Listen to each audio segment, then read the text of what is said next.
Hello, everyone, and welcome. This is Novel Conversations. I'm author Mara Purl, and my friend and guest today is David Acuff. So Hello.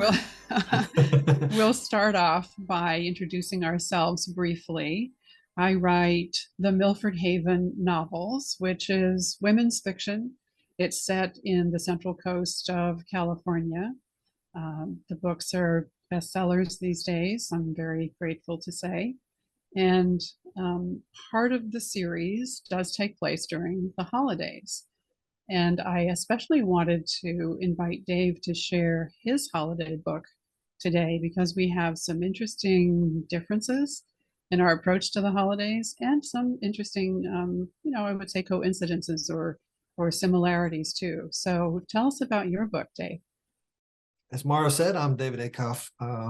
Been a filmmaker for about 30 years and have written scripts and done short films and corporate videos and all that kind of stuff. In 2014, I moved to LA, and then that's where I've made my home for the last 10 years almost. And now I'd started out turning some of my screenplays into novels, like the novelization process.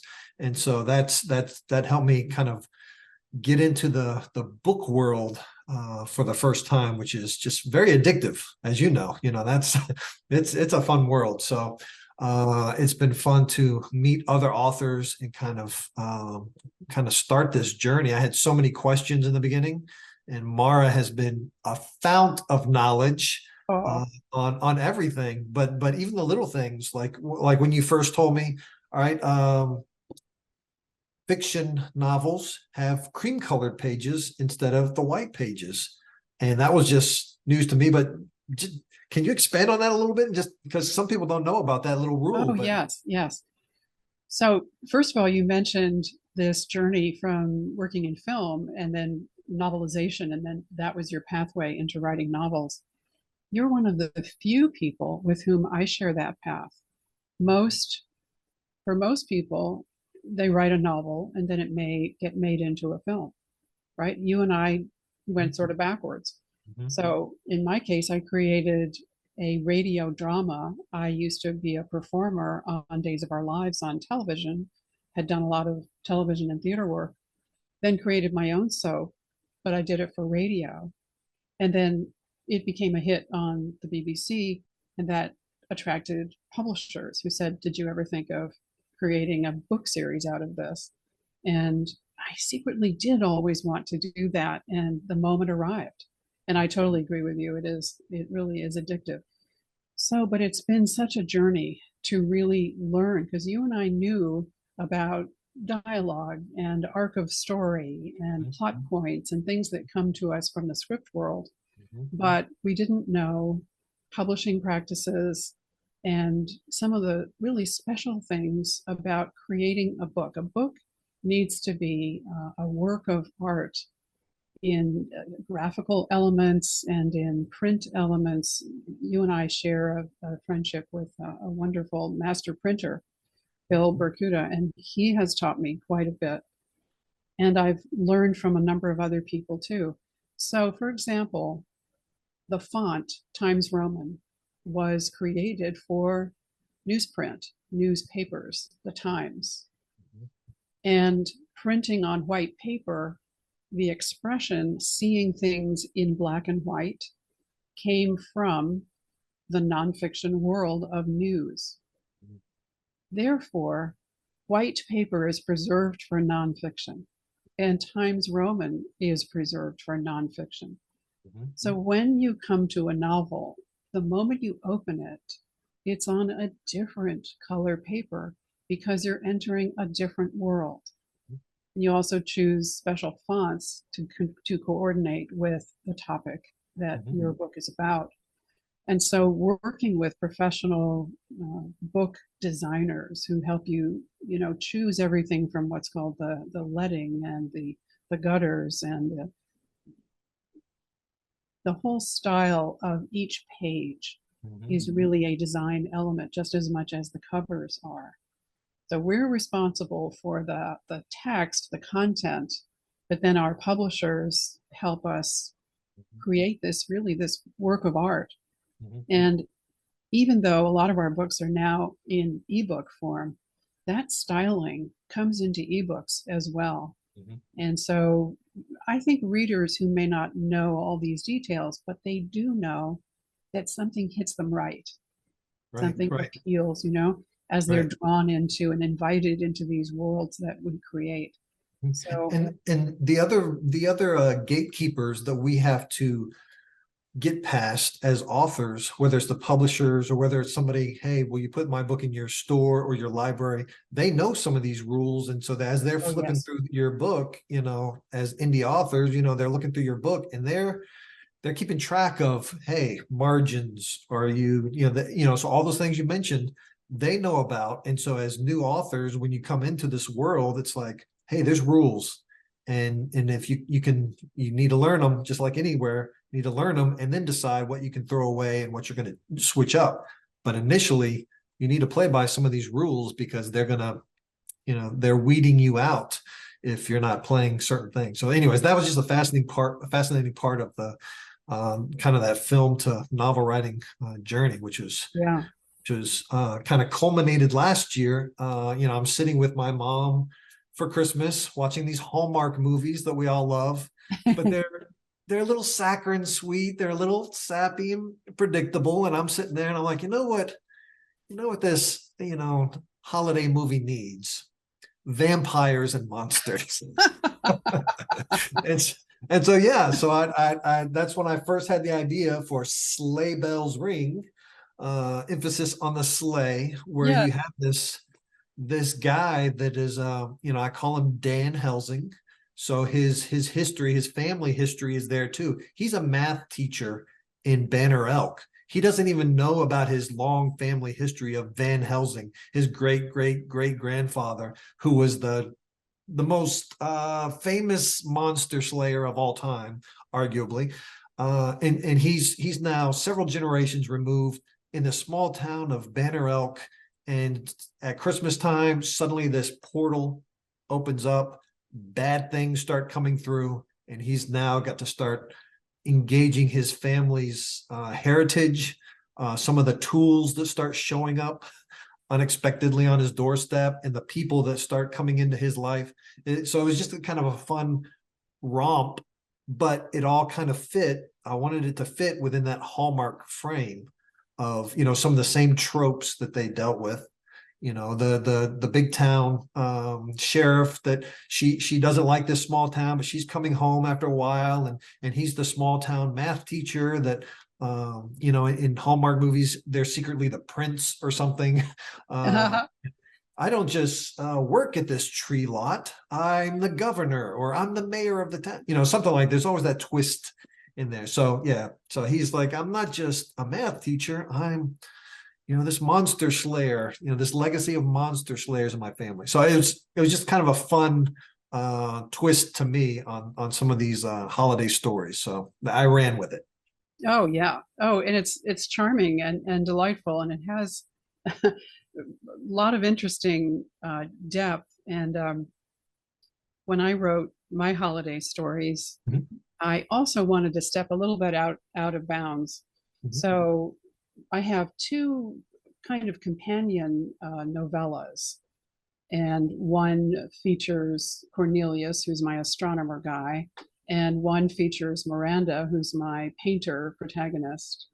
And as these stories begin in the overall saga, they don't actually know each other. They know of each other and they've seen each other because they're living in this little town. But he also is an adventure person and he likes to hike in the mountains. So we start with him, and he gets in trouble on a, it seems to be a gorgeous day, but a sudden storm comes in on the mountains and he finds himself trapped there.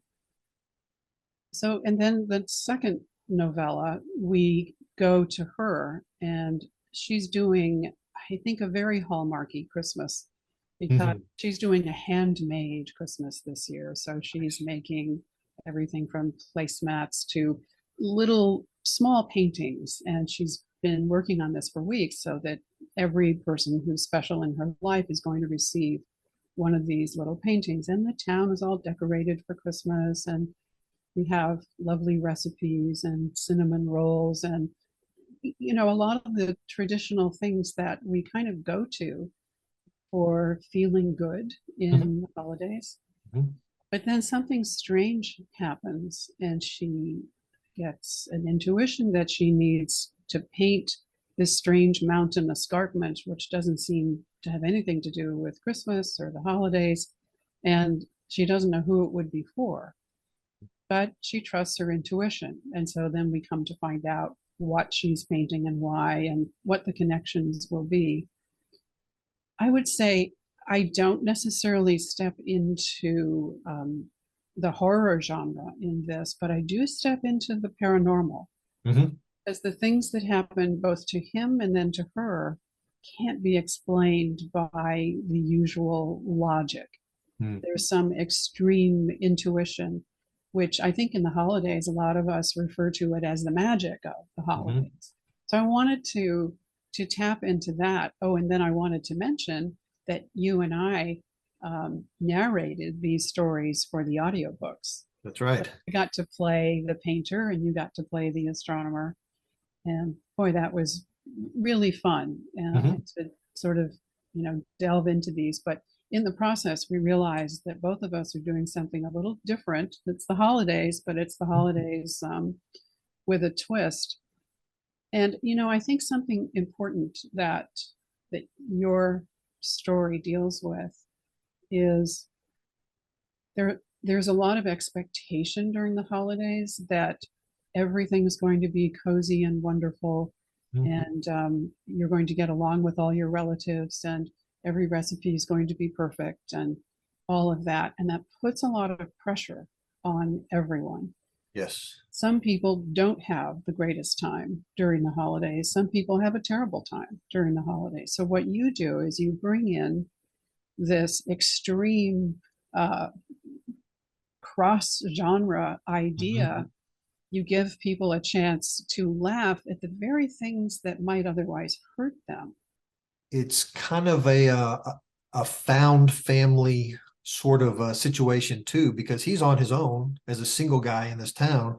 But then you're kind of, as a lot of us do in LA, you know, you start to find these friends that become family and become important people, you know, as you move forward, as you and Larry have, for me certainly. And so that's it's kind of a nugget of this story, is that he's, you know, the chapter one of these stories is usually about kind of building that team, that Scooby-Doo team Oh, of, you know, yes. how did these guys get together, and how did, yeah. So that was an interesting thing to kind of, you know, he's got to create this sort of a pseudo family that he's going to be working with and fighting these monsters with.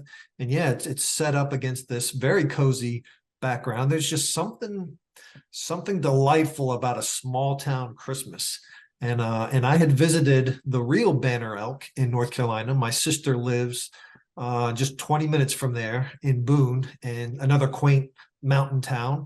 And so we had visited there and just seen some locations. And I'm, you know, after I decided to write the book, you know, and I'm taking notes on this place and that place and just things that I want to include.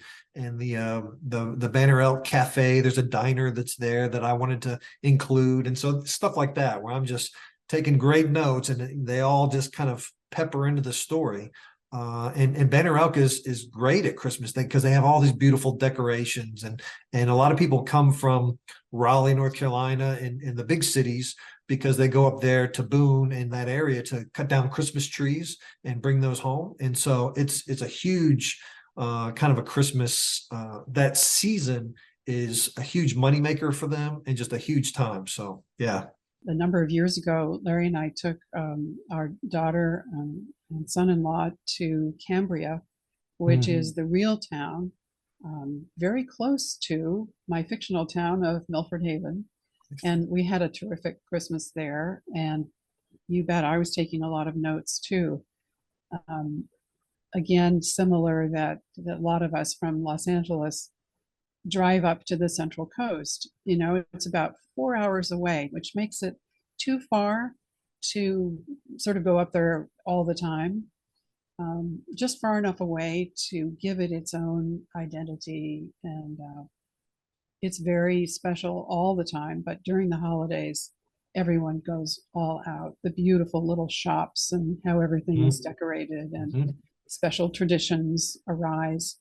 And it's so, I think repetition may be part of the thing about the holidays, that each year you give a special gift, or you sing a special song, or all those things kind of reassure us. We work hard all year, and then we get to have these special connections during the holidays. And of course, for many years before I was married, I also created my found family in LA, and I'm still very close to my friends here. And so trying to bring in those elements. So yes, we're writing fiction, but we're drawing upon our own experiences, or the experiences Absolutely. that we've observed. And the old adage, write what you know, is important, right? Because this is very authentic. I'm not just making up feelings. I know how these things feel, either because I've felt them myself, or I've really listened to friends to hear what they're thinking, what they're going through. So that idea of setting is really important in your story and in mine, in that it's almost a character unto itself, that these stories had to be located just where we put them. Right. And the authenticity of those details, that when I say a bottle brush plant is blooming, I need to make sure it's in the right month. Because people who live there will say, no, that you can't see that in April. Those things are important. So that's the research part. We talked about the difference between pantsers and plotters. Yes. People that write by the seat of their pants, and the people that have to plot everything out beforehand and outline and then write into it. And for me, some of those heavy details come through on a second or third pass of the draft. In the beginning, if I say he shows up at the diner, I kind of have in mind what diner it's going to be. But in later versions, I needed to really get an idea of the town, of, all right, where exactly does he live? And looking on an actual map, finding an actual house and saying that's his house. And then, because you can find these things on Zillow.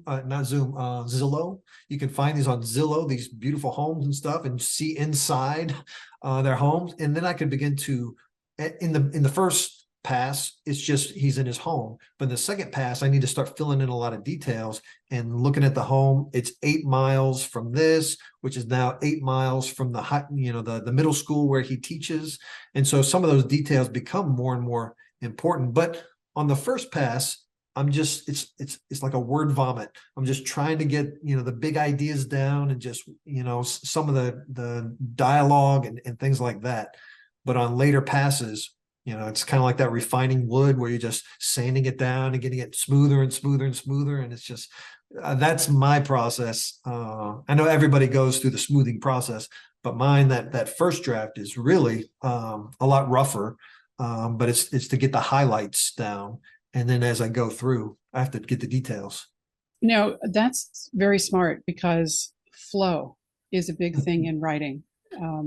A friend of mine, Margaret Cole, who's a New York Times bestselling author, and I talked about this once, and she was saying that her first novel wasn't as good as everything that followed, because she kept interrupting herself and trying to edit while she was still in the writing process. And she said, no, what you've got to do is let that river flow, capture it, and then you can work on it. And I agree, that is so important. As far as outlining and versus being a pantser, I guess I must do some of both, because I was coming from a radio drama with 10 major characters and probably 10 minor ones as well. It's a complex world, and I had to have a show Bible so that I didn't get out of sync. And I remember one almost disaster where I had one of the characters in two places at the same time. Right. Well, we weren't writing sci-fi, so we couldn't do that. So some outlining and Right. some sense of where we're going is necessary to create. I have these ribbons, and then I have to braid them, together. Mm-hmm. But within any given scene or narrative description, it's all about listening and letting it flow. Mm-hmm. And I don't know where it's going to go at that point. And also, I've had characters go, "Hey, I'm not Yeah. going over there. I'm actually going over here." Right. Okay. So much of writing is listening, I find. I mean, I hear my characters Yeah. talk to each other, yell at each other, Mm-hmm. whatever they need to do. Mm-hmm. I know people who aren't writers may think we're a little bit haughty. Um, I had a friend who used to say, "Well, good night, everyone," because I had all these characters running around in my head. But I think that is part of the process, and we're listening for truths. I like to say that nonfiction is about facts, Mm-hmm. and fiction is about truth. Mm-hmm.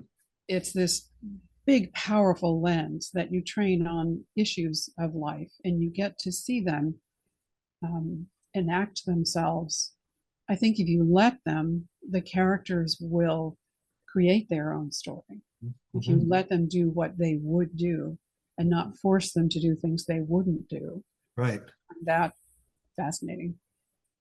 I think I've become a little more character driven in my approach. The plot is obviously, I always want a high concept sort of a plot to kind of move along to. That's the spine. But the character driven side of it, I studied a lot of these TV shows and, things like Friends, where you have this group of six. And so these six people with all very different personalities, but they've created such clear cut personalities that you can drop those six people or these three and those three into any situation. And it almost begins to write itself because you Yes. know what Chandler's going to be Yeah. saying. Could this be any more crazy than, so with the right characters that you've built up beforehand and you've kind of charged them with these traits, these foibles, to have a guy with this family history of vampire and monster hunting that doesn't even have a clue that that's part of his legacy. That's a very, Luke Skywalker thing. Mm-hmm. He's just a farm boy in this little small town. And he doesn't know that he's got all this legacy that's about to just drop on his head. But that to me is a very delicious setting where you've got this impending something that even the audience knows that he doesn't know yet. And so he just wants to be a math teacher. He just wants to, and in fact, he doesn't even want to be a math teacher. He wants to be an actuary. He wants to sit in a cubicle Oh, wow. at Blue Cross Blue Shield in his little cubicle and just compute numbers all day. And so you start out with that. If he's got to end up being a monster hunter and he's got to go out on these adventures and all this kind of stuff, it's just so delicious to start them out back here where he's like, just give me my safe cubicle, my nice life, and I'm happy. Yeah, It's like, Indiana Jones, yes. the So reluctant adventurer. yes. To me, that's just a delicious kind of a formula. And then in this one, you had like an Obi-Wan character that kind of knows what's going on, that's explaining and has to help training. Well, in this one, it's this 15-year-old girl that's been like this monster slayer her whole life. So she's in the Slayer Guild, so there's guilds. He's learning about all this whole world of things. So there's a guild for monster slayers, yes, and she's been in it her whole life, and so she's very saddened that the one she's been waiting for this whole time is this clueless her math teacher that she didn't even know was the one the whole time. And so now she's having to train him and become his Obi-Wan Kenobi. But again, having that grown up and kid dynamic, to me, that's Nice. just another one of Very those nice. delicious Yeah. kind of push No, pull that is things great. it's just fun to explore. So I was thinking about what you were saying. There's this two elements came up. One of them was the sense of purpose Mhm. and allowing characters to find their purpose. Mhm. And that's really the arc of the story. Mhm. And then the other is the sort of square peg in a round hole issue. Right. So, for example, my character, Miranda, grew up in a family of privilege, and she has a sister. Um, they're all rather driven, very successful, and Miranda keeps up with that for years. And but something doesn't fit. Mhm. And finally, she just sort of bursts out of there, and she's living in the Bay Area, and she drives down to the Central Coast just to sort of get away and clear her head. Mhm. Before she goes, she does a sketch, and it's an odd lighthouse made of stone, surrounded by brambles and nearly hidden by overgrown trees. Mhm. It's just something from her imagination. Well, she's driving along and suddenly sees exactly what she sketched. Mhm. So she pulls off the highway, and it turns out she's opposite this sign that says, Milford-Haven. Mhm. And that's what makes her pull into this town. Huh. And then all kinds of synchronicity begins to happen. She goes into a diner. I have also the diner in Mhm. town, Mhm. Sally's. And she's chatting with Sally and sort of strikes up an acquaintanceship with her, but her conversation is overheard by someone who's looking for a painter to do a mural. Mhm. Miranda just basically trained herself to do murals for the Mhm. first time in the past Mhm. previous months. So she thinks she just stopped to maybe get lunch, but now she gets a job. Mhm. So, everything just sort of pulls her in this direction. And she moves there, and the story begins. And everyone thinks she's nuts. Her parents are going, "What?" Her sister says, You've really gone off the rails. Her manager doesn't even want to manage her anymore. So logically, it's not making sense. Mhm. But from the perspective of the heart, which I think is intuition, Mhm. it does make sense. And she finds the courage to go with that. So I think that's, this core thing about finding who you really are, Mhm. finding your core purpose. You mentioned your character finding out this legacy he didn't know he had. Mhm. It's sort of all about identity. Mhm. Who am I really? Mhm. When am I going to find out? And if not now, when? Right. And it's almost like the story itself erupts out of this need to Mhm. discover Mhm. who we are.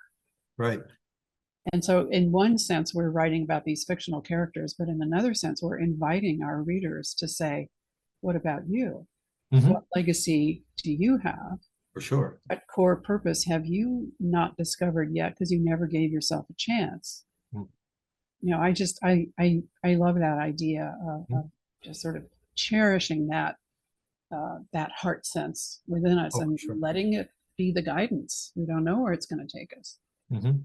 I think in one respect that's why writing is addictive for us, because it's almost like therapy, because we're dealing with some things on the page and exploring things from our own lives and inserting them into situations and letting them play out and seeing different outcomes than maybe we had had, or maybe sometimes they're better or sometimes they're worse than what we had chosen in real life. But yeah, it can be a type of therapy, or dealing with people, like if they've treated us roughly in the past and then bringing them into fiction. Okay, now you're the Yeah. bad guy, like you're the first victim of the man Revenge is there. sweet. Yes. Yes. No, So I agree. I think disentangling the interlaced ambiguities, as one mhm, writer put it, is part of the storytelling. It's like we go along in life and then we come to a big knot, mhm, and we have to decide, okay, can I disentangle this thing now? Sometimes we just walk around it, but we know it's back there. We're going to have to mhm, get to it at some point. And some people just step right up and say, okay, this is the issue. I'm going to deal with it right now. And some are reluctant. And I see that in my characters. I see the results of delaying this kind of work. It doesn't really go well as people move on in life, and they have damaged their relationships, they have damaged their careers, whatever, because they haven't dealt with these things. Mm. And then I see the joy of saying, wow, that was hard, but now I know better. And life is going to be greatly improved. And so unintentionally, I guess we're teaching lessons, but they're the lessons that we're teaching ourselves first. Right. And the liberty to kind of beg, borrow, and steal from every person in our lives, and every trait that, like, for my main character, that idea of being a math teacher, moving to an actuary, is very much my brother-in-law, so having watched that unfold over the last 8 years, gave me a lot of insights into his mind and how he worked, and that kind of stuff, and his love for games like Settlers of Catan and stuff like that, which also has a seat at the table here with the Orphan Fight Club, I called it.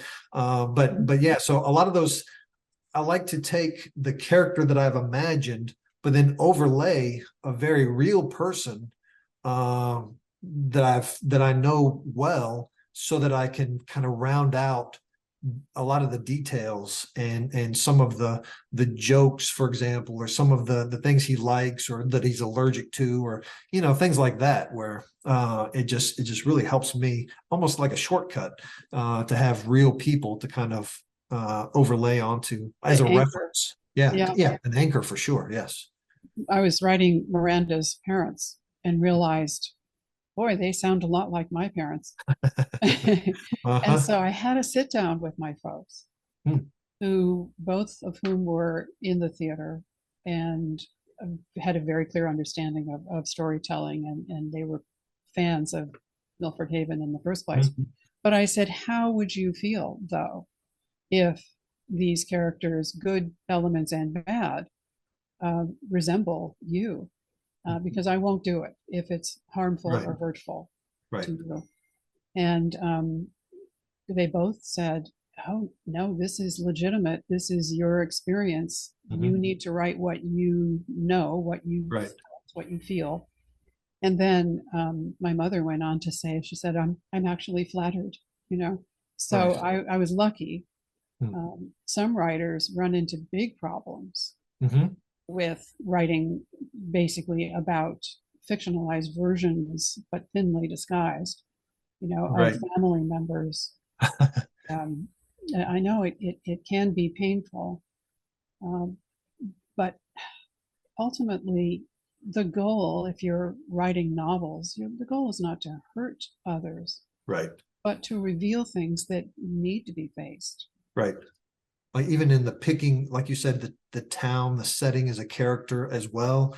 And to do that with the town, because I know on a very small stage with Banner Elk, that's driven a few sales. When I went to have a book signing down there last Christmas, it was fun to set up shop, and they're like, hey, this is Banner Elk. Oh, we want to read this. I was like, yeah, there's vampires in Banner Elk. Who knew? And then, so we had fun with it. But I know that your town was kind of based on a real town as well, that you had an awesome trip over there to go to build a relationship with the real town of Milford-Haven, which was, Yes, yes. Well, when did I you get have. to do that? What year was that you got to go over there? Well, I've been over a few times. Okay. Um, I'm kind of linked to two real towns. Okay. So when I first started uh, the radio show, I had spent a summer in Cambria, California, Mhm. doing a play. Mhm. And so by night, I was busy in the theater. And by day, I was exploring, gee, what is life like in a little town? I grew up in Tokyo, and then I lived in New York, and then LA.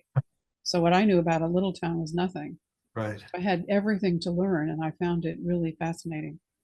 While I was doing research, I found out that Cambria is the English name for Wales.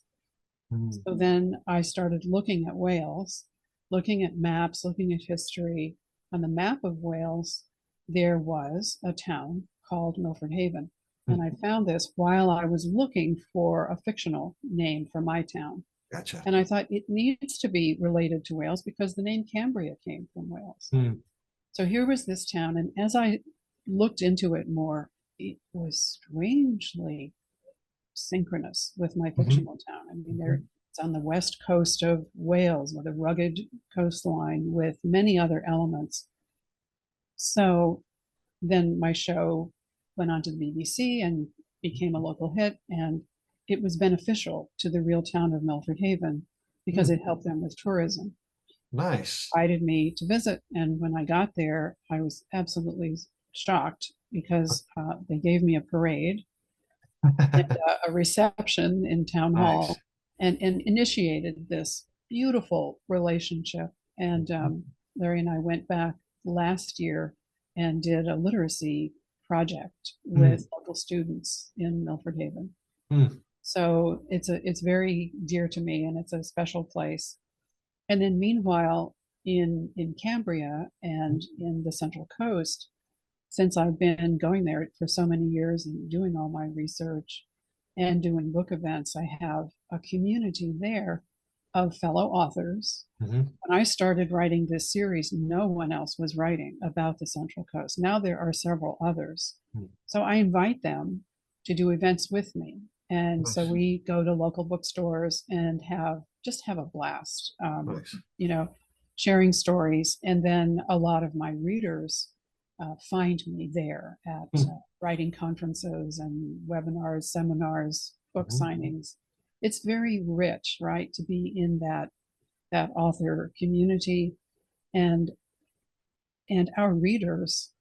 I feel like it's a conversation with our readers so much of the time. What's going on for them, and how can we inspire them, give them. Sometimes reading is just pure escape, Mhm. and there's nothing wrong with that. And sometimes it's much deeper, as we were discussing, Mhm. and that's great too. I keep learning new things about the journey, and I haven't gotten to a point where a story has created a large enough fan base where I'm then like you have, where you've met the townspeople of your fictional town that's a real town, and then it kind of how that plays out. So it's kind of that's a fun journey for later. But with the George R. Martins and those guys that are like, all right, given all this feedback on these 3 books, now I'm writing the next book. How does that change the trajectory or not change of where he goes with his future books? So some of those bigger authors have to deal with that. So I hope to have that problem one day. Oh, I'm sure you will. Another thing that you and I have talked about briefly is journals and journaling. Oh, yes. And there's the personal practice of journaling, and then there is the presenting of journaling in our writing. I have been keeping a journal for many, many years, sometimes in more detail than others, but that process of reflecting on Mhm. what's going on is an important one. And one of my characters, Samantha, is a journaler, and each of my novels concludes with her journal. Hmm. And it's a chance for me to sort of let it rip about the issues that I've been dealing with in that book. Mhm. She's an environmentalist. It gives me a chance to bring in some pretty heavy duty research about whatever specific environmental or wildlife issue might come up in that story. Hmm. And she draws together the themes of that book Hmm. that readers may have noticed or may not have noticed. Hmm. And it's a favorite chapter for some of my readers. It's an irritating chapter for some other of my readers who's like, Mhm. yeah, I don't care about all that. I just want the story. In Right. which case they can end when Yeah. the chapters, the last chapter before the journal begins. But I think it's an interesting echo of the themes. And you've done something very interesting with this book with Mhm. journaling.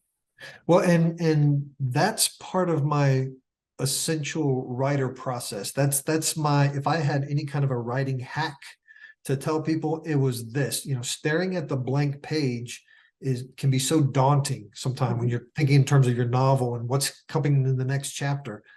So I always jump over to my journal first when I sit down to write, and I say how many words I'm up to and the date. And so some of those little clarifications.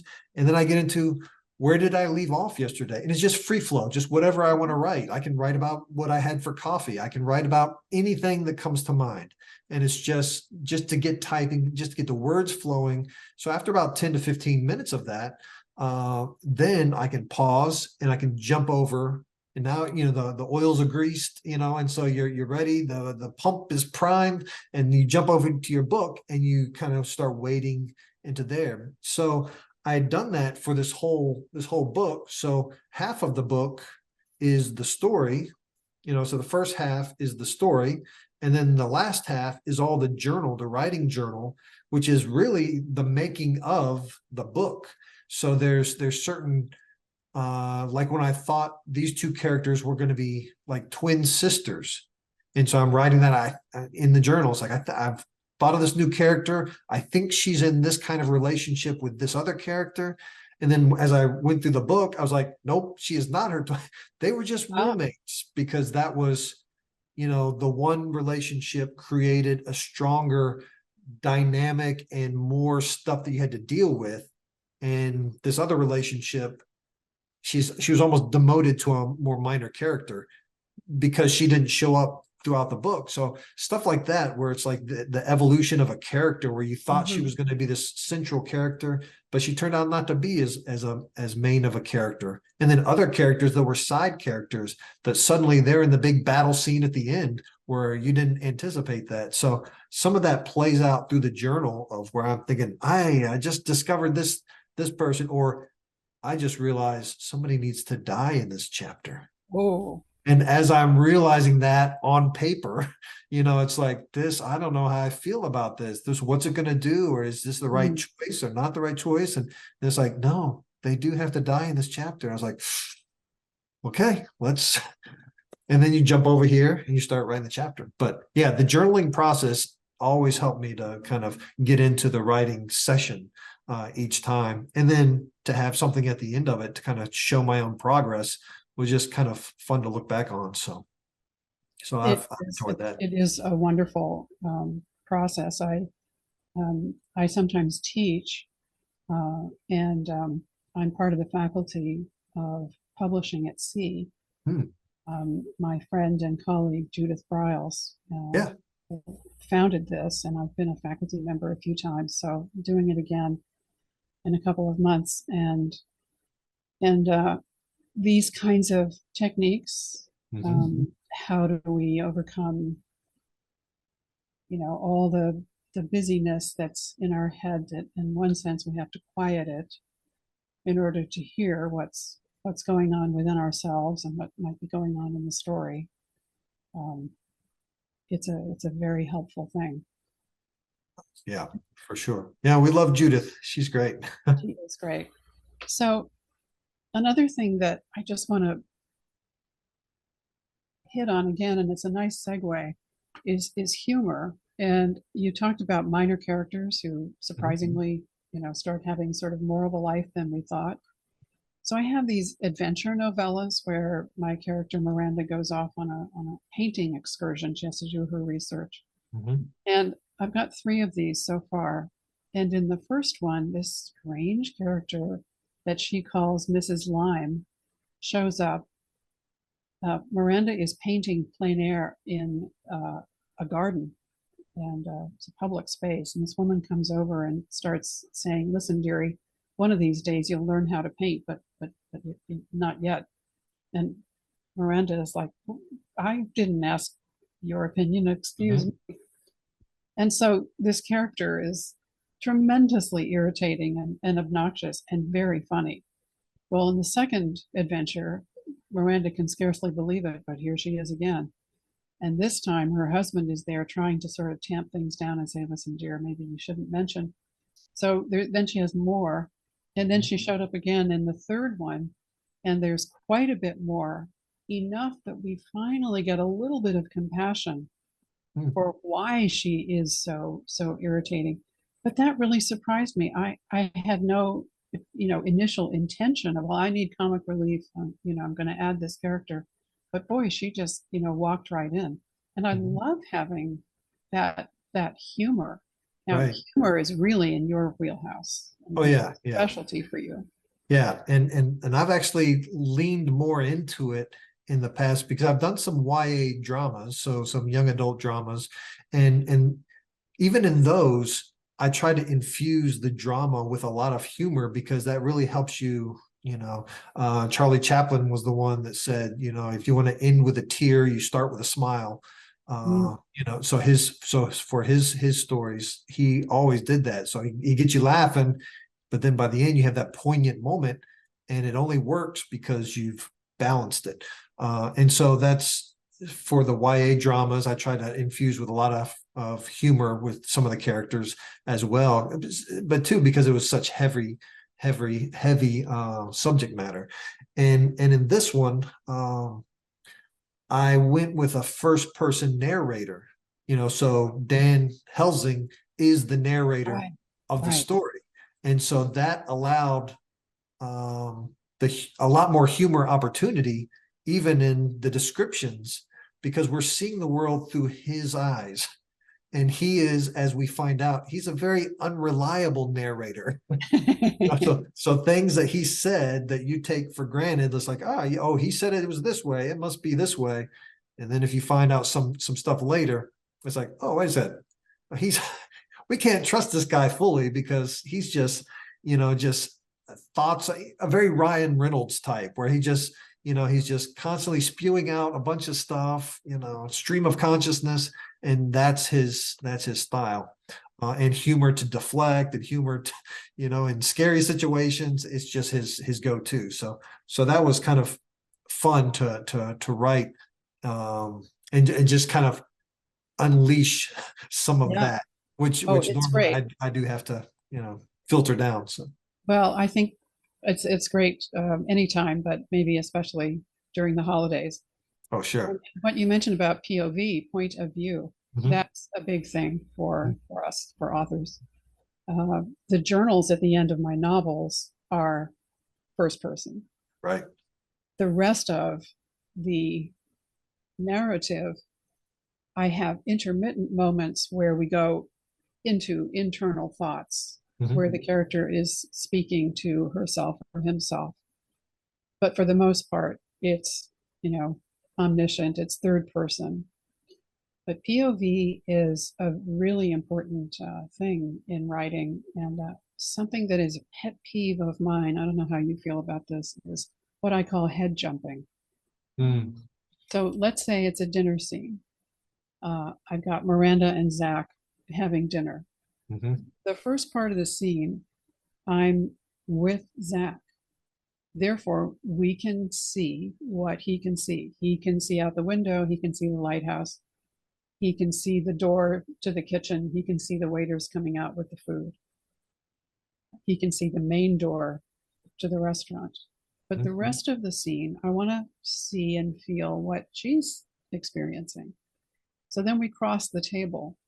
Well, then I can't mention the lighthouse because it's behind her. She can't see it, Mm. etc. And I prefer having that sort of integrity of the camera.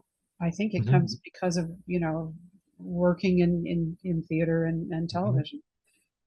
What bothers me is when authors go boing, boing, boing, boing. And I'm like, wait, Mhm. I feel jarred by that Right. experience. I sometimes lose track, like, wait a minute, who's kissing who here? Right. Right. I get confused. Yeah. That was the first wall that I hit when I was going from screenplays to novels was POV. Mm. Suddenly the whole world opened up, and it was like, all right, I can be in their head, I can be third person, I can be first person, all these different choices that I had to make. So it really stopped me for a couple months before I started writing my first book to look into that. And so there was what's his name? Orson Scott Card. I think Mhm. he's Yeah. he's a sci-fi writer and has a lot of good, but he has a lot of great informational books on his process, and one of them was about point of views and characters and point of views or something like that. And it was just, I was just drinking it up. So I was like, oh, okay, this is how you do it. And really to understand that even though you're in this omniscient point of view, it's a limited omniscient point of view, because you want it to be limited, because you don't want to just, like you said, just bound inside of everybody's thoughts and what they're thinking and what they're, it's like you've got to pick. And if you jump to somebody's else's head, it's got to be a more of a formal jump, and you can't just do it in the same paragraph, certainly. But yeah, it's there's a little more, like I said, there's rules like that will trip you up in the beginning. But point of view was, I'm still learning that, and that working with editors helped me a lot to be able to rein that in, where they're like, all right, you need to rewrite this paragraph from his point of view instead of hers, because everything else is in his point of view, and you just crossed over and came back. So it's like, oh yes, thank you for Yeah. pointing that. Well, you can, as you said earlier, you have to know the rules. Then you can Mhm. sort of pick the ones you might want to Mhm. break. Mhm. You can choose your style or let it evolve. Mhm. For me, I realized I wanted to be rather strict Mhm. with staying in one person's perspective. And that gives me a chance to sort of get around to everyone. So ultimately, we're going to know what everyone saw. There are writers who stay, I'd say, more firmly in the drone view. They hover way Yep. above the story, and they focus on the events, which can be seen clearly from that overview or that master shot. Mhm. Mhm. Maybe they're not quite so interested in the internal thoughts that are driving the characters. Maybe it's more of a plot driven story, Mhm. and that's legitimate. Mhm. Um, I had a debate with a wonderful author one time about men's fiction and women's fiction. Mhm. And at first he said, his name is Andrew Clavin, and he writes pretty hard boiled, what I would call men's fiction. Okay. He's a fabulous writer. Mhm. And he said, Mara, there's no such thing as men's fiction. And I said, there is if there's women's fiction. And so he's Mhm. like, okay. So we had this debate at a writers' conference, and it was really interesting. It's not like it's two buckets, but it's a continuum. Mhm. And so I would say the elements of men's fiction that we started to identify were things like velocity and a driving sense of plot. Mhm. And whereas women's fiction has a lingering sense over the details.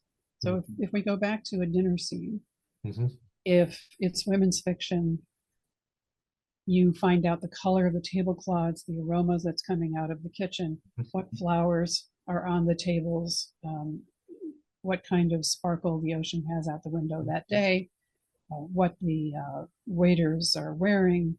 Mhm. If it's men's fiction, he sits in such a way that his back is not to the main door. Mhm. Um, he orders a steak, and the conversation begins.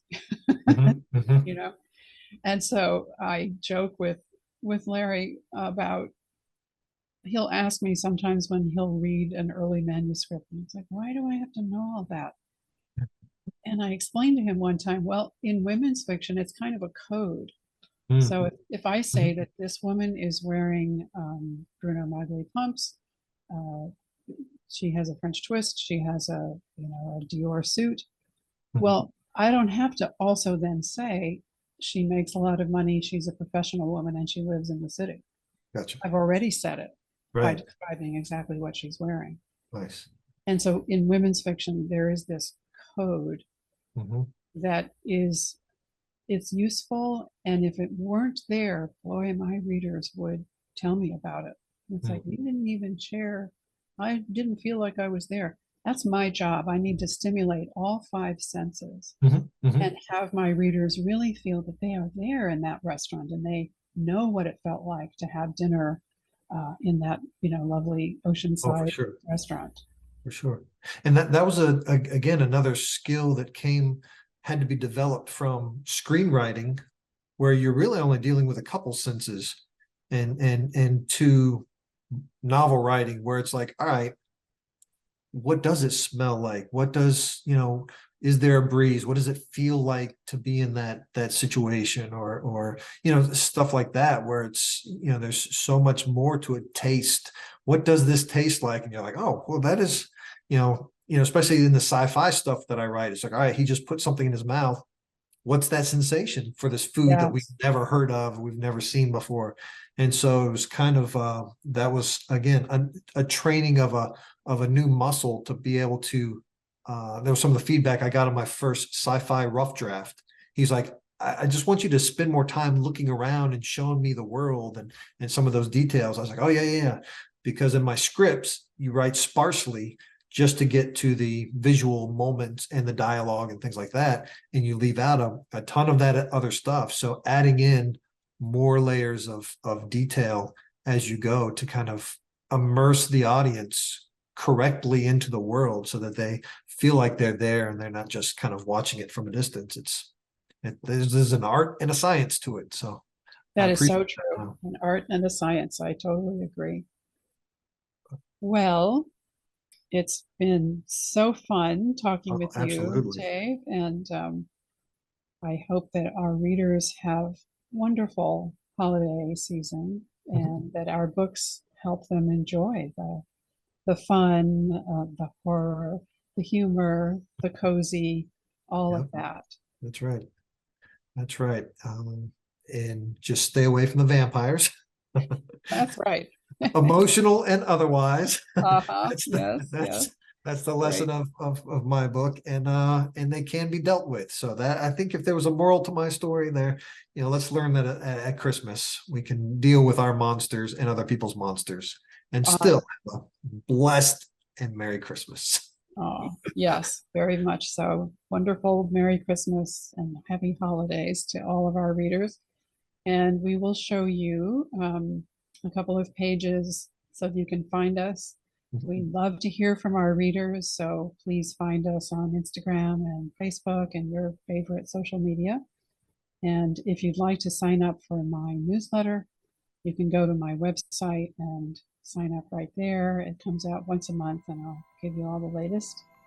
And we'll see you next time on Novel Conversations.